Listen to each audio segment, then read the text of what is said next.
Lux e Veritas. Just a little story I want to tell you about gravity, and I make no claims in this video, but I ask to entertain you throughout the entirety of this video and let you draw your own conclusions. Once was a person that was more interested in wisdom and understanding than trying to get rich and get laid, spending his entire life trying to do that, whoever that person may be.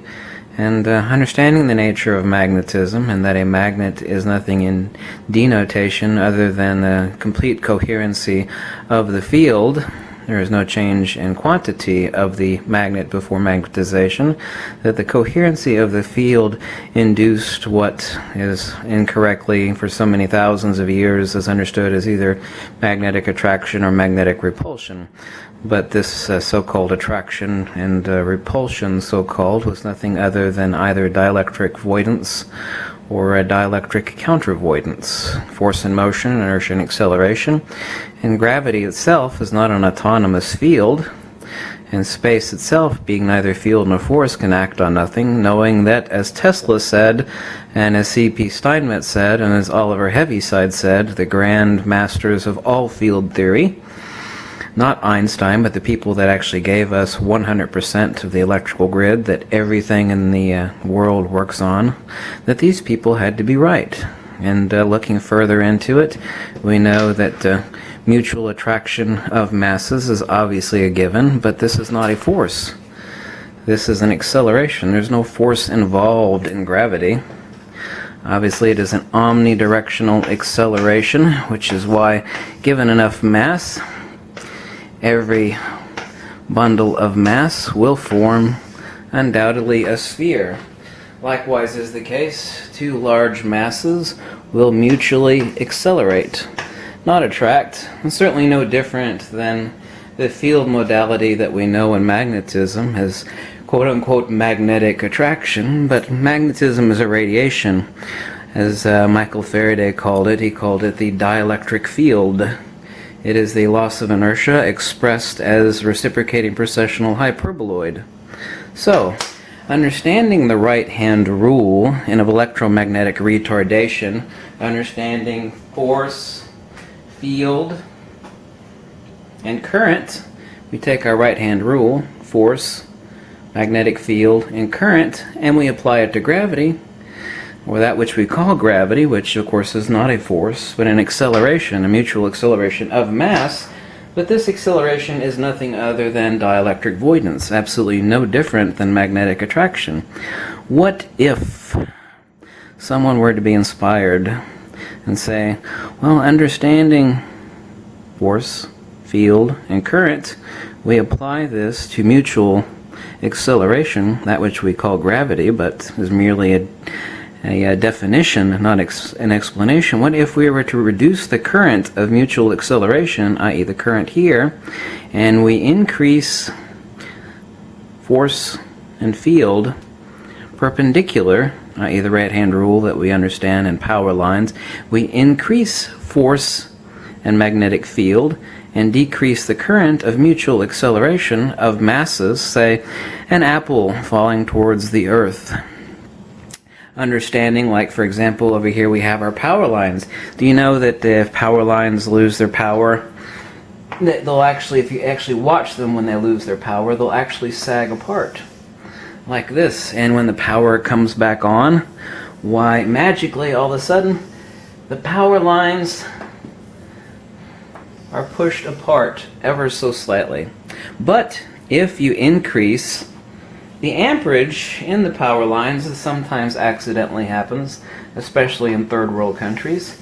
Why, what happens is that the power lines move slightly towards each other, but if you increase the voltage, the power lines move apart from each other. Like when you turn on the current on power lines for the first time, you'll actually watch them jump apart.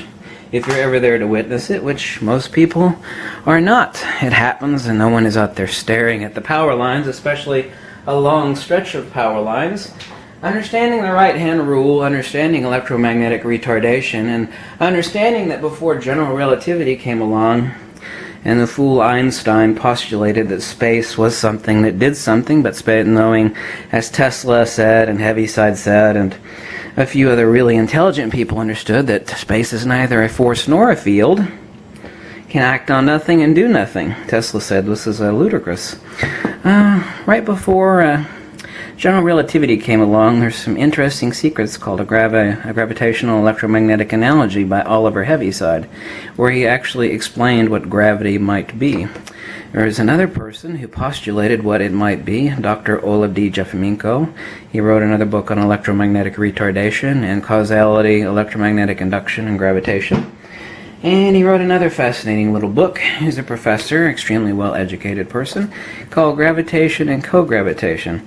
Let's just say, what if, in the study of this, we were to understand not only gravitation, but get some hints that led further down a path that we can actually change the co-gravitational field, or the co-gravitational self-field, of a falling object, or the accelerating object, as it happens to be, of one object towards another by understanding the right-hand rule of force, field, and current of a falling object. And if we reduce the mutual acceleration through the inducement,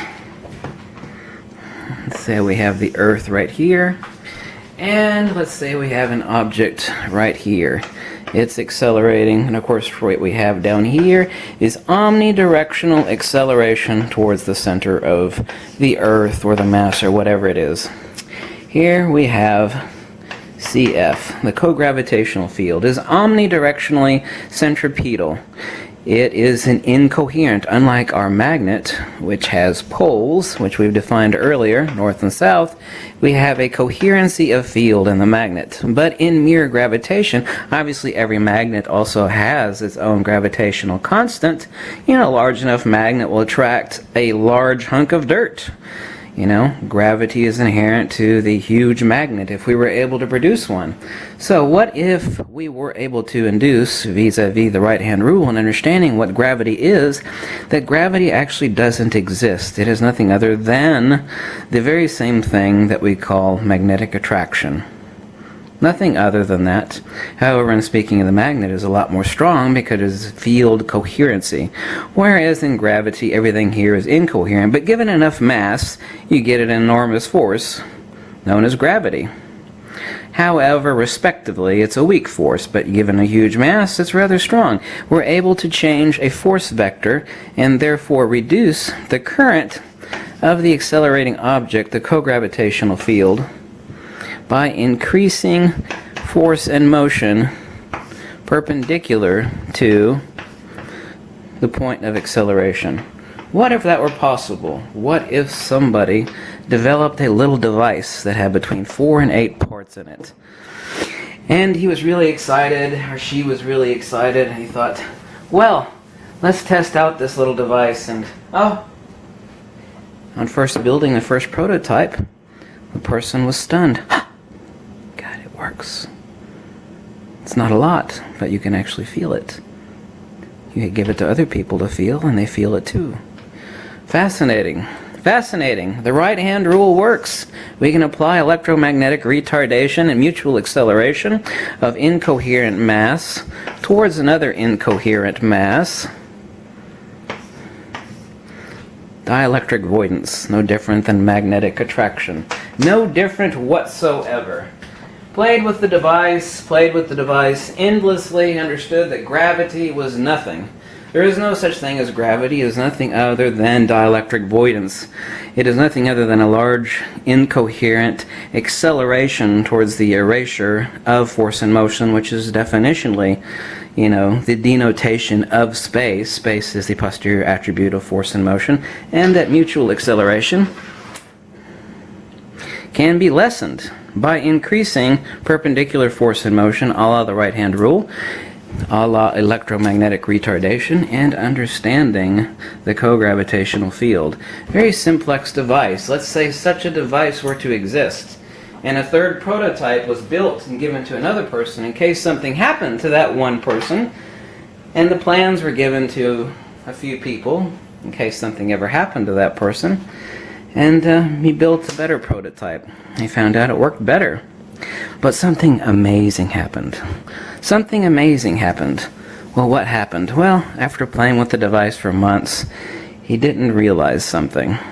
something that was important yet fascinating. Let's just say this is the moon. Now let's say this is the sun over here, okay? Let's draw out the earth, okay? And little person is standing over here. He's using the little device, and he's going, oh, that's so neat. You know, he never realizes that, hey, it's dark. That's usually when he's testing the device. It worked over here too, but he never thought about the position of the sun a few times. One thing he never gave thought to was where was the position of the moon. Well, the sun is infinitely larger, the moon is infinitely closer. And then something amazing happened. He didn't think about it until he checked his computer, and then he realized where the moon was. That you could do a search, where is the moon now in relation to where he was on the earth. And he found out, he picked up his device late in the evening, and my God,